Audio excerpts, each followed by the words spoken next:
There is just one more game to go before the international break, and that is against Brentford on Sunday. In today's video, we'll discuss all the latest Liverpool news from the last 24 hours that includes a really exciting update. There is so much to cover in today's video.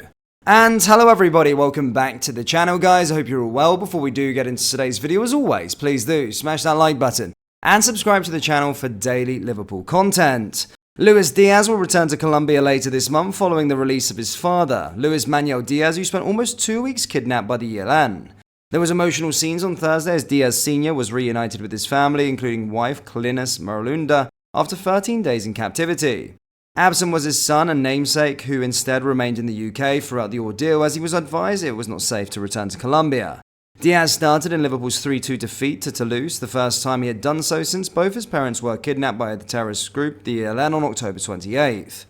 The winger's return to the pitch had encouraged Colombia manager Néstor Lorenzo of his availability for this month's World Cup qualifiers, and Diaz is now confirmed in the squad for the clashes with Brazil on November 17th and Paraguay on November 21st, which will give him the opportunity to return to his native country. While he will be involved in both of these ties, the 26-year-old will almost certainly be granted dispensation to travel to Barrancas to visit his parents. The meeting with Brazil, which will see Diaz come up against Liverpool teammate Alisson, will take place in Barranquilla, 205 miles from Barracanas. Of course, there is a chance Diaz Sr. will be in attendance for that game, though he is currently recovering from his time in captivity. After the meeting with Brazil, the Colombia squad will fly to Asunción for the clash with Paraguay, with both games crucial as Lorenzo's side vie for a place at the 2026 World Cup in Canada, Mexico and the United States. The second of the two qualifiers this month come 4 days before Liverpool's visit to Manchester City in the Premier League, with a tight turnaround due to another early kickoff. The Anfield Road End looks marked different to all the eyes as all seats in the upper tier have now been installed as work continues to get the full stand ready for 2024. There has been one delay after another when it comes to the opening of the new stand, with the club announcing in early October that the upper tier would not be ready until 2024. Fans with tickets to 6 different fixtures were left without, but the hope is that the same issue will not come into play following a new year, enabling Anfield to host a full capacity crowd of 61,000. Visually, you can see the progression on the stand and to the surrounding area with all the seats in the upper tier now installed, leaving only fans to fill them when the time comes. Further cladding on the roof has been installed while pavement on the exterior of the stand has also been laid, in addition to the first tree planted in the surrounding area. A sandstone wall between Stanley Park and the Anfield Road End is being built as we edge closer to seeing the final product, which will be a long-awaited sight. It all moves the stand closer to completion, and there is speculation that the visit of Chelsea in the Premier League on January 31st will be the first with some fans in the upper tier. A test event will be required to obtain a safety certificate from Liverpool City Council before the upper tier can be full of supporters during a competitive fixture, which Liverpool expect to take place before the end of the year. The members' sale for the second half of the season is likely to bring in more information on Liverpool's expectations and timeline later this month, with a phased opening still very much the plan.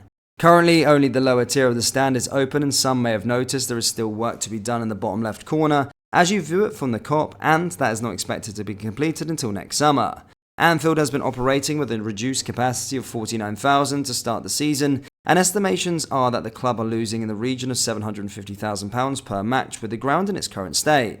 The initial target date for the full opening of the new stand was the first home game of the season, but plans were torn up when the contractor Buckingham Group filed for administration.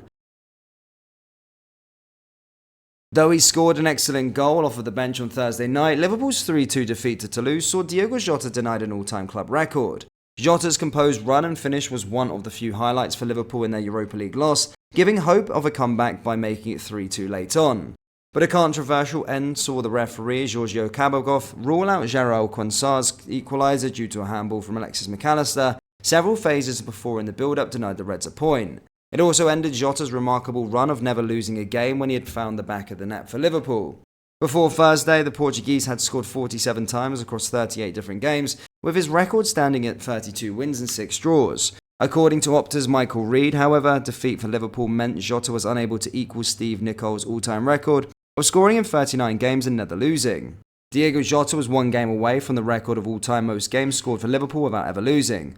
The new top 5 are as follows: Steve Nicol, Peter Crouch, John Walk, Dribiel Cisse. Jota has already leapfrogged Peter Crouch earlier this season, with John Walk and Dribiel Cisse making up the top 5. This, of course, a footnote on a frustrating night for Liverpool as they failed to secure the win with what was guaranteed a spot in the last 16 with 2 games to play. But on a personal level, it will be a disappointment to Jota, whose knack for timely goals has become a key feature of his game since arriving from Wolves. His feat remains hugely impressive, of course, falling just one shy of Nicole, who won 4 league titles in a European Cup with the club. Jurgen was among 5 Liverpool players called up to the England youth side for the November international break, keeping his place with the under-21s. Quansah made his 5th start for Liverpool against Toulouse and should have marked it with a last-minute equaliser after the goal was controversially rolled out. It came after a strong display from the 20-year-old despite the Reds conceding 3 times and seeing Kelleher beaten twice more with goals chalked off. Before the game, Klopp admitted surprise at Quansah's potential during pre-season, adding that his future was extremely promising. That belief extends to the Three Lions setup, with the centre-back being named in Lee Carsley's England under-21 side for the month along with Harvey Elliott and Tyler Morton. England under-21s play Serbia on November 18th and then Northern Ireland on November 21st in their latest qualifiers for the Euro under-21s in 2025. Elliott wore the captain's armband during the October break, while Morton was on standby last month and has now earned a recall for his performances on loan at Hull. Morton has started 7 of the last championship games with his loan club, with Hull currently 9th in the second tier. Meanwhile, Luke Chambers has been named in England's under-20 squad for the games against Italy on November 16th and Germany on November 20th during a season on the cusp of the Liverpool first team. Another high potential left-back, Callum Scanlon, has been called up by England under-19s for the meetings with Romania on November 15th, and then Japan on November 18th, and then finally with Mexico on November 21st in Marbella. Scanlon made his senior debut for the Reds in replacing Chambers off of the bench for the final 24 minutes of last month's 5-1 win over Toulouse. Trent Alexander-Arnold is the only Liverpool player in Gareth Southgate's England squad.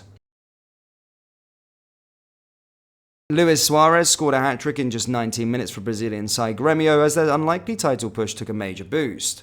Suarez is nearing the end of his time at Grêmio despite having signed a 2-year contract at the start of the new year. His early exit has already been confirmed. Before an unexpected move to Inter Miami to rejoin Lionel Messi, Jordi Alba and Sergio Busquets, though the Uruguayan is helping his current club make a bid for the title. In 48 games so far for Grêmio, the 36-year-old has scored 23 and laid on 16 assists with 5 fixtures left to play.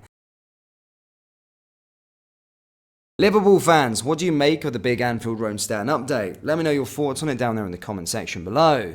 That brings us to the end of today's video. As always, please do smash that like button and subscribe to the channel for daily Liverpool content. Thank you, and I'll see you all next time. Take care. Peace.